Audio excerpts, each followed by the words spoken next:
Hello and welcome back to Spartan Sports Report, the first one of 2022. I'm Reagan Holgate. And I'm Ian Gilmore. Great to see you again, Reagan. How was your new year? It was good. It's good to be back. You know, I was actually in Atlanta for the Peach Bowl. Oh, really? Same. No, we're kidding. We were both down there covering the Michigan State Pitt Bowl game, and what a game it was. Oh, my goodness. And what a start to the game. First drive of the game, Peyton Thornton to Jaden Reed, and a touchdown. And really you had everyone thinking, maybe this is how it's going to go. Maybe this momentum will just carry into the rest of the game. But that didn't happen. No, it didn't. The second and third quarter were dominated by Pitt, even though they were playing without Kenny Pickett, of course, MSU without Kenneth Walker too, but Darrell Bevel, the backup quarterback for Pitt, was dealing, but then that fourth quarter came. And a 3-touchdown quarter for Michigan State, and by far the biggest play of the game for the Spartans from Cal Halliday. Yeah, a pick six with less than a minute to go. Spartans were up 3, now they ended up 10 after they were down double digits going into the fourth quarter. Pretty impressive stuff from MSU. Yeah, 31-21 final, 2021 Peach Bowl champions. What a season for Mel Tucker. Has a good ring to it, doesn't it? It really does. It really does. But another team that caused a lot of buzz this season is Tom Izzo and the Michigan State basketball team. Yeah, they were doing pretty well. A 14-2 start to the season is, I think, a lot better what many have expected for the Spartans, but there's been some dodgy performances of late from Tom Izzo's squad. Northwestern came to the Breslin on Saturday without their top scorer. Here's Max Christie working baseline, shot clock winding down. He dishes it out to Gabe Brown. He just kind of launches a 3, but it goes in as the shot clock expires. His hands are in the air. He didn't know how it went in, neither do I. But Northwestern wouldn't go away all day. Here's a pass out to Chase Audige. The deep three-pointer goes, and that puts Northwestern back in the lead by 2. Now second half, A.J. Hogarth on that fast break. Euro step, gets it on his left hand, puts it up, puts it in, and that forces a Northwestern timeout. MSU was on the comeback here. Now they're down by 2, and the entire Breslin Center rises to their feet. But Northwestern was just a tricky opponent. Audige with another three-pointer. He was 4 for 8 on the day. Wildcats up 5 with 4 minutes to go. Now 1 second left. MSU down by 2. Big up at the line for a 1-and-1, but he misses the front end of it. Northwestern rebounds. Northwestern wins 64-62 inside the Brez. And Tom Izzo after the game was puzzled and frustrated with his team's effort. How can you get your guys to play harder? Well, you got to practice harder, and that falls on me. So you're right. You haven't asked that many times in 27 frickin' years.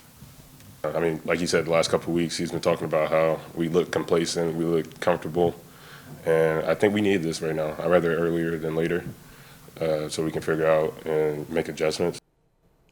Julius Marble's career-high 18 points was not enough for MSU, and they lose for the first time in the Big Ten this season. Next up for MSU is a trip to Madison to take on the number 8 Wisconsin Badgers. It was a weekend doubleheader of Spartans versus Wildcats. The women's team played Northwestern at the Breslin the day after the men. But Susie Merchant sat out of this one as she was following the COVID health and safety protocols. So associate head coach Dean Lockwood stepped in. The MSU women's basketball team was looking for their first win of the new year, squaring off against a hot Northwestern team who has won 7 of their last 8. Early in the first, Alicia Smith kicks it to Nia Clouden, who drains the 3 for her first of 5 on the day. With 5 ticks left in the first half, Clouden finds Matilda Eck, who just knocks down the 3 at the buzzer, putting MSU ahead at the half. Just 20 seconds into the third, it's Eck again who nails another one, this time from the corner, which sparks a 12-2 Spartan run. Eck doing it in on both ends. This game takes the charge, one of her 5 charges in this game. The Spartans would come out on top, defeating the Wildcats 65-46. For her to unleash her three-point game again, to make 6 threes, absolutely a huge lift for this team. These 3 and those charges are plays that bring a lot of energy and as you said, gives us momentum. So those kind of play are like part of being tough, as we talked about before the game. So the Spartans were scheduled to travel to Bloomington on Wednesday to take on the Hoosiers, but due to issues within the Indiana program, the game has been postponed. Their next game will be on Sunday with another Big Ten matchup at home against Maryland at 2 p.m. But another MSU program that is full steam ahead here is the women's gymnastics team. They opened their season last weekend with a tri-meet on the road, and they scored a 195.875, the highest season opening score in program history. Yeah, they are just lighting it up out there right now. A lot of young talent. They were in action again this weekend with their home season opener against Bowling Green and Illinois State. They came into this one ranked 11th in the nation. Hey, not bad. Top 10 soon? Maybe. We start here in the first rotation with Gabrielle Stephen on vault. Your Chaco full with a beautiful landing would give the freshman a 9.85, which would lead the Spartans vault rotation and earn her first in the meet. On to the second rotation here with Jory Jackert on the uneven bars. A full handstand right here, no problem. She prepares for her dismount, a blind full double back, a slight landing on that hop, but overall a great routine for the junior. She would receive a 9.85, which would lead for the Spartans on bars with sophomore Delaney Harkness.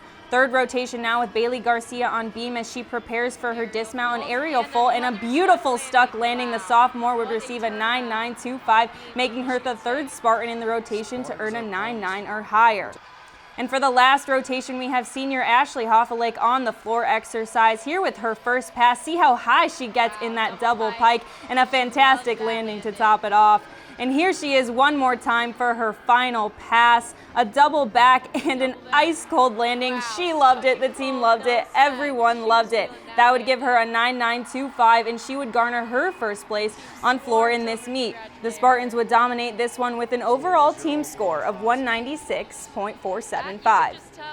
The Spartans advanced to 4-0 on the season with a stellar performance from freshman Gabrielle Stephen, who earned herself first place in the all-around competition with a total of 39.425. They gear up for some Big Ten action as the Iowa Hawkeyes roll into town for another Saturday matchup at 7 p.m. in Jennison Fieldhouse. In other news, Michigan State's head volleyball coach, Kathy George, has announced her retirement from the program. After 17 seasons with the Spartans, she is moving on to other things, giving her more time to focus on her family. She's the winningest coach in program history with a 302 and 233 record. She guided the Spartans to 10 NCAA tournament appearances with 3 trips to the Sweet 16 and 1 Elite 8 run. But she has said even though she's leaving the green and white, she will always be a Spartan at heart. And as one career ends, another begins. Now former MSU soccer player Farai Mutatu was selected 21st overall by the LA Galaxy in the MLS Super Draft last week.